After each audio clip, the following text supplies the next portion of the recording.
A gente viu que a Analice e o Yuri gostam do que todo jovem normal gosta. Eles são bem normais, né? Aliás, o que é ser normal e o que é ser superdotado?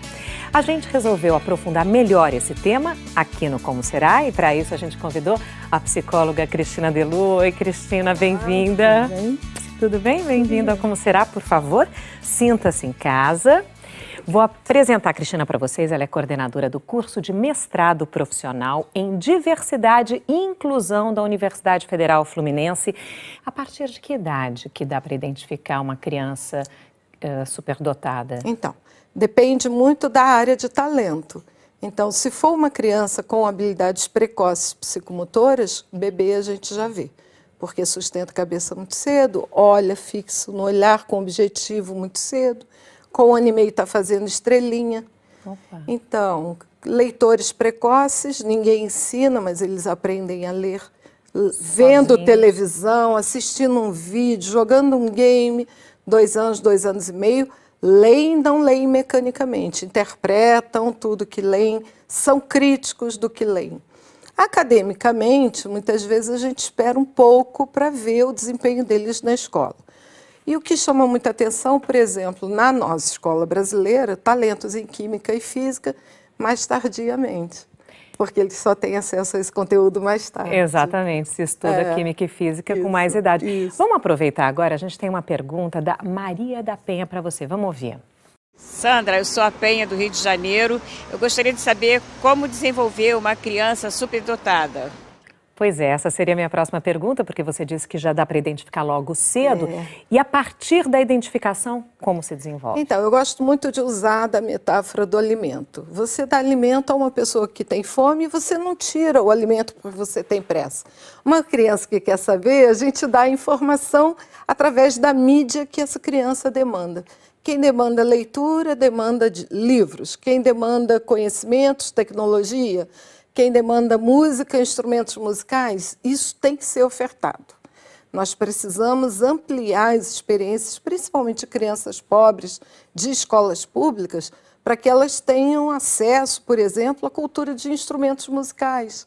Não tendo instrumento musical, como é que a gente vai saber que ali tem um grande instrumentista que poderá vir a trabalhar, por exemplo, na Orquestra Sinfônica Brasileira? Se não tiver esse início muito pequenininho, a gente perde esses talentos. Então, é identificar a partir da demanda e estimular sempre. Como lidar com isso? Porque na hora que você identifica, você estimula o entorno dele, né, daquela criança, os amiguinhos começam a estranhar. Nossa, ele é diferente, ele é muito diferente de mim, ele só tira 10. Essa criança, ela tende a se fechar, ela tende a ficar... Dependendo do sofrimento psíquico, ela se fecha assim e se torna arredia ao convívio social. Não seria uma pessoa que demandaria atendimento psicológico se o ambiente social entendesse que é natural, que todos poderiam apresentar uma demanda específica e se a todos fossem oferecidas oportunidades para o reconhecimento desses talentos. Vamos então acompanhar mais uma pergunta. A Ana José Oassi, que mandou pelas redes sociais. Ela diz o seguinte: como deve ser a postura dos pais em relação à educação das crianças superdotadas? Mais rígidos ou mais maleáveis? Uma criança superdotada, um pai mais rígido que... É porque eles questionam, não é? Eles questionam, eles colocam em xeque a coerência entre o que o pai diz e o que o pai demanda da criança. Então, o que fazer para lidar com uma criança que muito cedo diz: mamãe, você errou, você diz que é para não fazer isso e você fez. Então, nessa hora, qual é a sua conduta? Cala a boca porque sou sua mãe? Não repreenda a sua mãe porque eu sou sua mãe? Não, vamos dialogar, vamos ser flexíveis, sim, porque muitas dessas crianças têm uma alta capacidade de negociação, uma energia psíquica intensa e vão questionar pais e professores até o limite dos pais e dos professores jogarem a toalha de tão cansados que estão, porque eles demandam argumentações coerentes. Quer dizer, esses pais precisam buscar ajuda para eles também, precisam conhecer sobre esse perfil, sobre educação desse tipo de criança. A quem eles procuram? Eles podem procurar nas escolas, porque eles vão pressionar os professores a buscarem novas informações. Eles podem procurar psicólogos sem aquele preconceito antigo que nós tínhamos de que eu só vou ao psicólogo se eu estou doente. Não, ninguém está doente. É para ajuda para o desenvolvimento saudável. Então, o psicólogo também pode ajudar. Mas principalmente a escola, os professores precisam conhecer mais sobre esse perfil humano, porque ele é muito comum nos dias atuais. E a diferença de superdotado com uma criança prodígio é a mesma coisa? Não. A criança prodígio é uma criança pequena que tem um desenvolvimento e um desempenho muito acentuado, elevado a nível profissional. Então, aqui na rede... Na Rede Globo. Na Rede Globo. Então, existem atrizes que começaram muito pequenininhas, hoje são adultas, têm muito talento, são reconhecidas.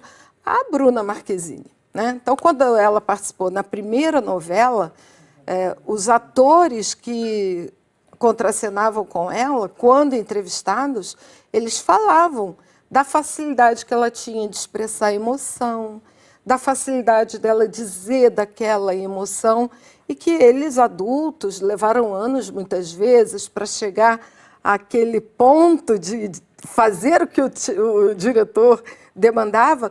A Bruna, muito pequenininha, já fazia. E o gênio? Qual é a diferença entre o superdotado e o gênio? Então, assim, eu gosto muito de um conceito acadêmico que diz que o gênio é aquele que transforma a vida da humanidade. Ele tem um papel histórico na nossa vida. Ele traz uma contribuição que no cotidiano de todo mundo nós temos a presença dele. O Einstein, por exemplo, com a sua teorização sobre o tempo e o espaço, nos afeta a todos. E tudo isso a gente vai vendo, nossa, foi um cientista que gênio. Quase foi expulso da escola, não fosse a mãe dele cuidar para que ele estivesse ali continuamente, né, É bom que as pessoas saibam disso, porque Einstein tinha problemas na escola, né? Quer dizer, um gênio pode ter problemas de relacionamento ou de aprendizagem. Ao terminar o curso de física, ele fez um trabalho que ficou engavetado 1 ano. Ele foi carteiro durante 1 ano após a colação de grau, porque ninguém deu crédito ao que ele escreveu. E o que ele escreveu foi o início da carreira dele de grande cientista, que foi no século XXI. Bom, no século XX. A teoria da relatividade, tudo é relativo, o nosso tempo acabou exatamente, né? Parece que foi muito, mas para mim foi pouco, portanto é bastante relativo. Cristina, te agradeço muitíssimo. Você aí de casa já sabe, se você tiver qualquer dúvida, quiser fazer alguma pergunta, manda para o nosso site comoserá.com. A Cristina vai responder todas as dúvidas durante a semana. Muitíssimo obrigada pela sua participação aqui no Como Será. Obrigada.